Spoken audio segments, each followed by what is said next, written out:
Hey everyone, and welcome back to the channel. Today, we're taking a deep dive into what many consider the single greatest professional wrestling stable of all time, the Four Horsemen. If you've ever wondered why factions are such a huge part of wrestling today, a lot of that credit goes right back to these guys. They didn't just play a role. They lived it, creating a blueprint for dominance that still copied nearly 4 decades later. So, how did this legendary group even start? Well, believe it or not, it was completely unplanned. It all began during a backstage interview in 1985. The group, consisting of Ric Flair, Arn Anderson, Ole Anderson, and Tully Blanchard, were all champions at the time. During the promo, Arn Anderson looked at his allies and famously said, "The only time this much havoc has been wreaked by this few a number of people. You have to go back to the Four Horsemen of the Apocalypse." The name stuck and an empire was born. Check out that iconic original lineup and discover what made it awesome. You had the leader, the nature boy Ric Flair. This guy was the jet-flying, limousine-ridden, kiss-stealing, wheelin'-dealin' son of a gun. Seriously, he was larger than life. As the NWA World Heavyweight Champion, Flair wasn't just a wrestler. He was the ultimate showman, strutting around in flashy robes, making everyone want to either be him or take him down a notch. His charisma was off the charts, and every match felt like a must-see event. Remember those classic promos? He had a way of getting under your skin while making you cheer for him at the same time. Flair was the flamboyant centerpiece of wrestling, and you just couldn't look away. Ric Flair, or as fans love to call him, the Nature Boy, is an absolute legend in the world of wrestling. He's not just a retired American pro wrestler. He's a cultural icon. With a jaw-dropping career that spanned over 50 years, he dazzled audiences in the National Wrestling Alliance, NWA, World Championship Wrestling, WCW, and World Wrestling Entertainment, WWE.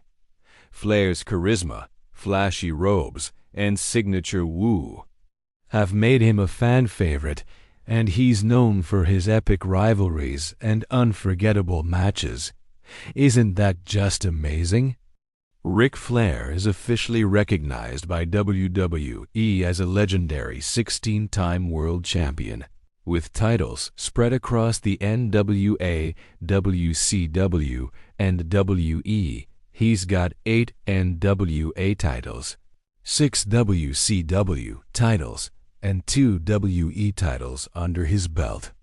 But here's the kicker: Ric himself claims he's actually had 21 championship reigns.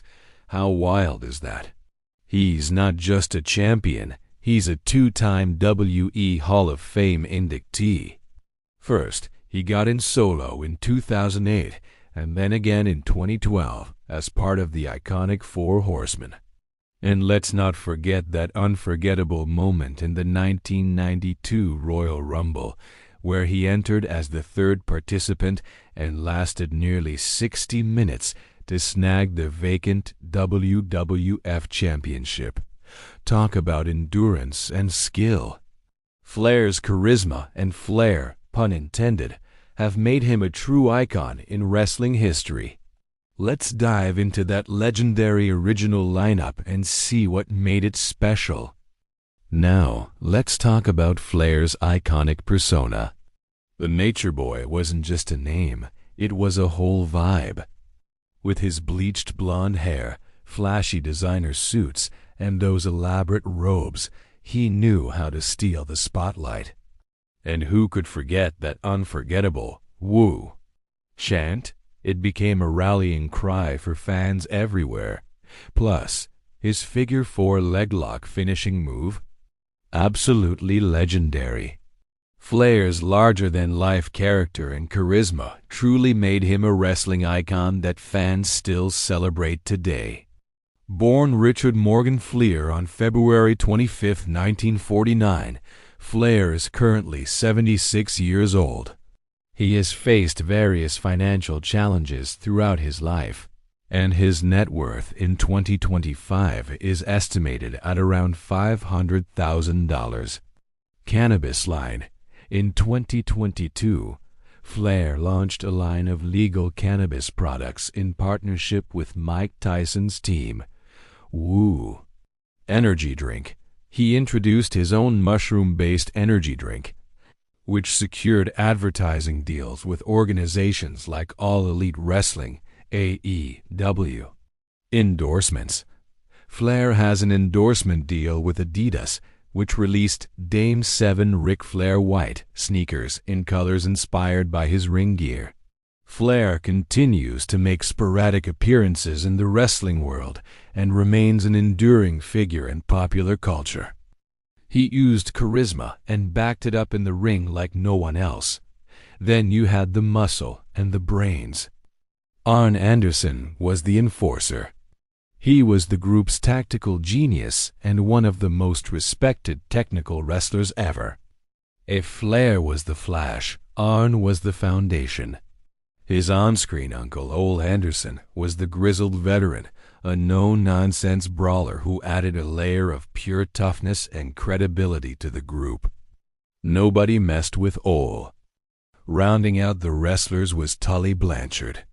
Tully was a master of psychology, a cunning and technically gifted performer who, alongside Arn Anderson, formed one of the greatest tag teams in history.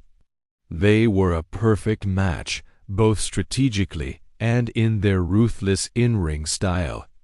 And you can't forget the man pulling the strings behind the scenes, their manager, James J. Dillon, or J.J. Dillon. He was the strategist, the deal maker, the guy who made sure the Horsemen always had the advantage, whether it was a contract negotiation or a ringside distraction. Together, these 5 men were an unstoppable force. What made the Four Horsemen so special was that they were, and just a group of guys who teamed up for a match, they were a unit. They lived the gimmick.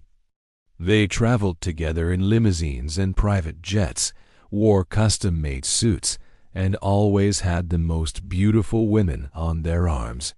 They projected an image of wealth, class, and absolute superiority. When you saw the Four Horsemen, you were looking at the wrestling elite, and they made sure you knew it. Their dominance in the National Wrestling Alliance, or NWA, was absolute.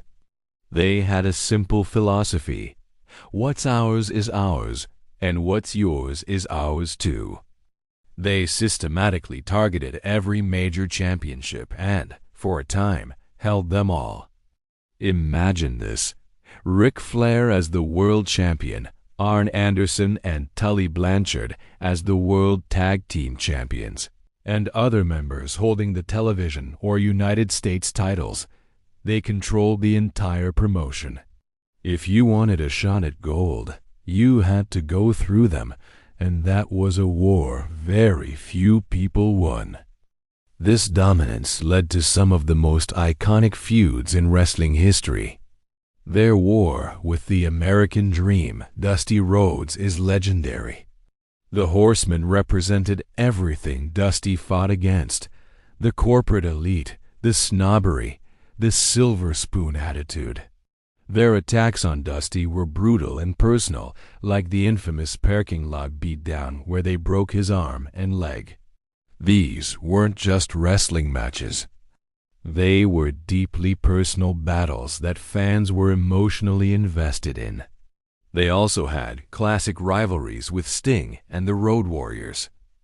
The Horsemen were the ultimate villains, and they made heroes out of the guys who stood up to them.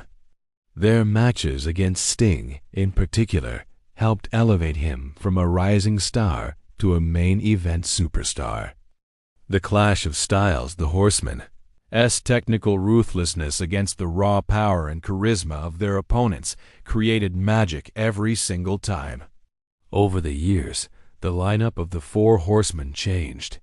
While Fliehr and Arn Anderson were the constants, other incredible talents joined the fold. The first major change came when Ole Anderson left and was replaced by the incredibly athletic Barry Windham. This version, with Flair, Arn, Tully, and Windham, is considered by many to be the most athletically gifted and dominant incarnation of the group. In 1988, every single one of them held a major NWA championship simultaneously. It was a staggering display of power. Later iterations saw guys like the enigmatic Sting join for a very short, ill-fated run before he was betrayed and kicked out, sparking another huge feud. Other notable members throughout the years included Lex Luger, Fliehr, Brian Pillman, the intense Chris Benoit, and the master technician Dean Malenko. While these versions had varying degrees of success, the core identity always remained tied to Ric Flair and the Anderson name. The standard was always excellence, and the symbol of the four fingers held high in the air remained a sign of wrestling royalty. The legacy of the Four Horsemen is immeasurable.